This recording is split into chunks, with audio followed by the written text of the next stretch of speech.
To ensure that Sonnet 3 baby wear is tamper-proof, follow all of the following steps. Slide the silicone ring of the attachment clip over the battery pack cover with a small cable ring to the back. Slide the end of the 28cm coil cable through the ring in the attachment clip. Then, plug the coil cable into Sonnet 3. Slide the battery pack cover over the battery pack, and then lock it into place by turning the lock with the Combi Tool screwdriver.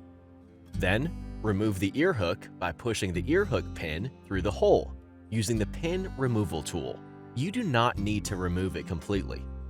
Carefully pull the ear hook forward so it separates from the control unit, and then gently press the ear hook cover into place.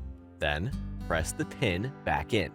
Sonnet 3 can now be clipped to clothing. This wearing option can also be used for sporting activities that require a helmet.